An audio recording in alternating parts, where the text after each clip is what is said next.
All right, welcome to episode 111. Can't believe this is the 111th episode of my layout reconstruction video series of the old H&H. And basically what I'm going to do now is I'm going to lower the center peninsula, and I'm also going to lower this big section here. So after doing some measurements, I'm going to lower it down 1.5 inches, and if I have to adjust it, I can adjust it up.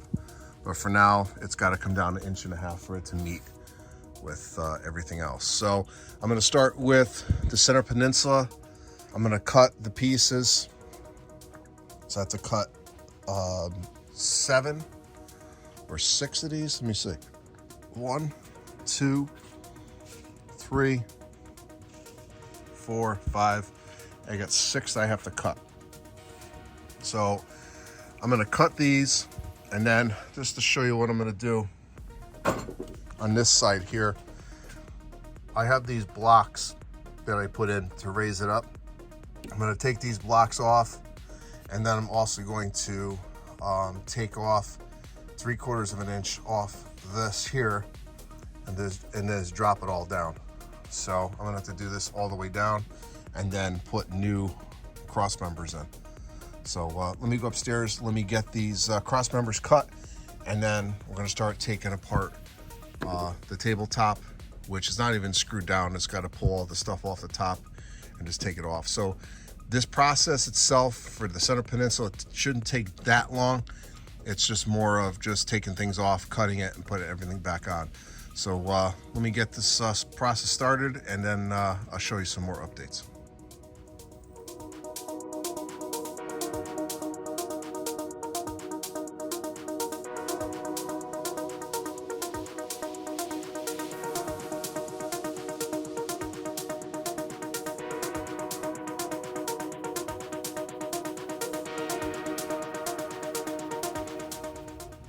All right, so I got all the pieces cut.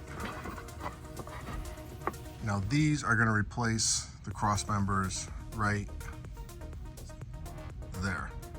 All right. So what I'm going to do next is take all that stuff off the center peninsula, take the homicide off, take the wood off, and start disassembling those vertical supports. So let's get started. All right, so I got the homicide off. Next thing I'm going to do is take this wood top off. I did have it secured here temporarily with 1 screw. So I'm going to take these out and then start one at a time, going all the way down and lowering this down 1.5 inches.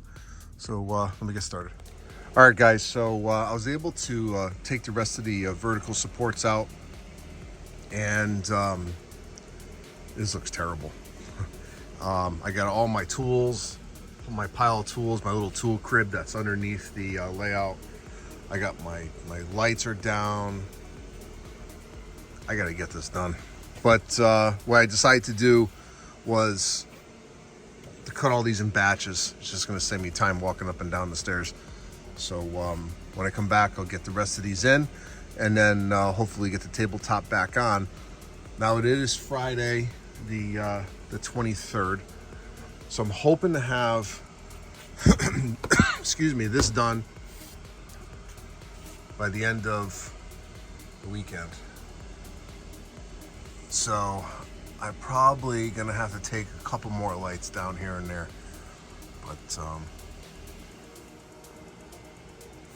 so what I'm gonna do this weekend is I'm looking to get this section lowered down, and then in order to do that, I'm gonna have to make some modifications under here. Just to, like, these supports here, nothing crazy. I just gotta drop them down just a little bit, 1.5 inches. So let me go upstairs, get all this stuff cut, and then I'll show you the end result for the center peninsula. So what I did was, when I took off the sections, I took them off in complete units, and I marked everything. So this is the left side of the peninsula, and this is the right side of the peninsula, and I labeled them 1 through 6, so they all go back in the same places that they came from. So there's the center peninsula, and we're going to get these all cut, and then we'll be right back.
All right, so I got all the vertical supports in.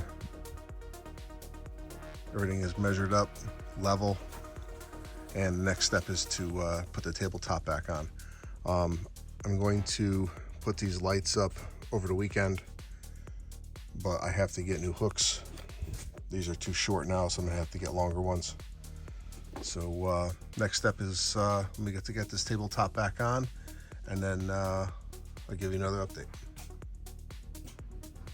All right, so the center peninsula was done. I finished it up last night, and I actually put some screws. I used some screws to secure the wood and the actual homosote temporarily, so it's not sliding around as I'm working. And the next step is to get this one last piece adjusted to the correct height. So this is going to be a little bit more challenging, basically because I have to cut out part of this bench work, and also I have quite a bit of supports and the lights are attached to it. So this is going to take me a little bit longer than expected, but I should have it wrapped up by the end of tomorrow. So let me get to work, and then I'll show you some more progress videos coming up really soon. All right, so originally I had a piece that went from across here, and I had a 1x3 here, but I had to change it up. So what I ended up doing is cutting it short over here, which is not a big deal. But then I had to reconfigure this area here. Now keep in mind, right around this part here is where the elevated portion of the track is going to be coming. So certain ones of these vertical supports are going to go up and down to adjust the elevated portion. So after looking at this closely, this piece here is going to act as a brace for the upper elevated portion. These will not, these pieces here. This one here will. So this is actually going to stay stationary. So my lights will go onto this, but then I'm going to put another piece here. Let me go get a piece and I'll show you what I mean. All right, so I have a whole box of these from when I disassembled the H&H. So I'm going to be using these pieces here, and simply just going to put it here, and then the elevated portion will sit on this area right here. So it's a pretty simple way to do it. I'm just going to use risers right now to elevate this track. So it's going to be, actually it's probably going to be more like right over here or something like that, roughly.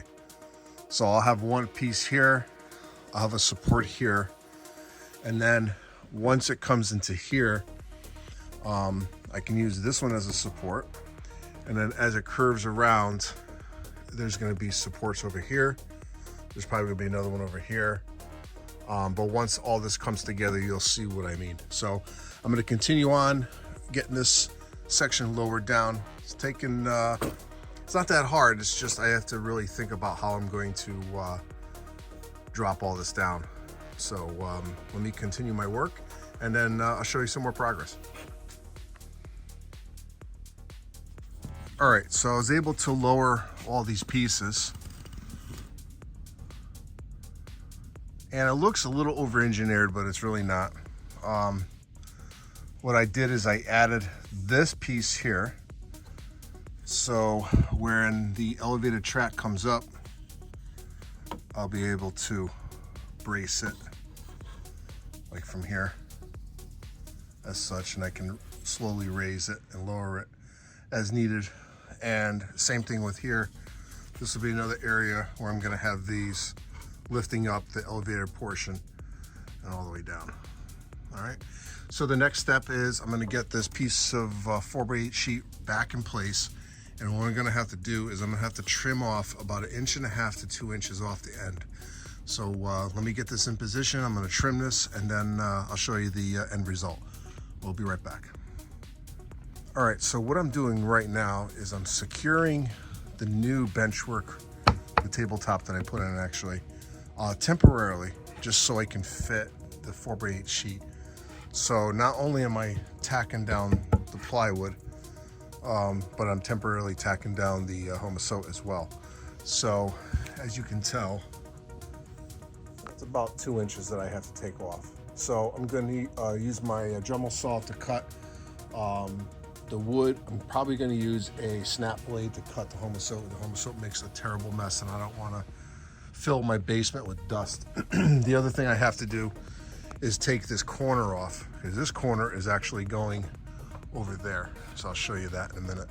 So I'm going to be cutting this piece now. This is the tool that I use. If you have a layout, this is one of those must-have tools. So I picked this up at Home Depot a few years ago, and it was about $100 back then. And I think it's pretty much the same price, but definitely worth your while to check this piece of equipment out, because it's great for fascia. It's great for cutting this type of wood, small little things. So it's definitely worth it. So let me get back to work. All right, so I got the piece in, and now I can start drawing the actual track plan. So what I'm going to do is I'm going to draw it out, then cut the homosote, trace the wood, then cut the wood, and then put the elevated section together and start slowly lifting it up. Once I cut this out, I'll be able to secure this and also secure this. So this is the height this is going to be, as well as the other side. Now this is the only section that's going to be lifted up.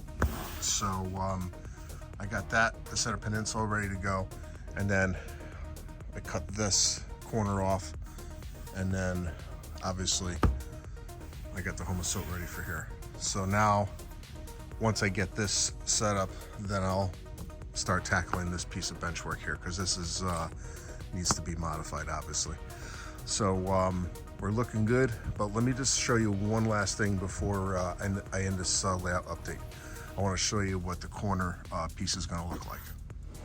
So here's the piece, and again, I just cut this wood first, and then I traced the homosote.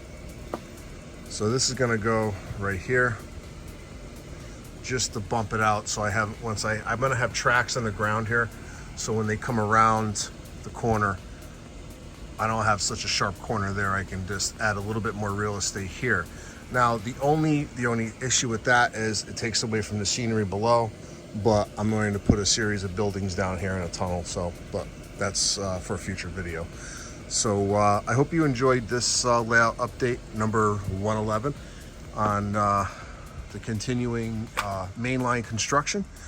So the next episode is going to have a lot of track plans being drawn on the homosote, and then the process of cutting everything out.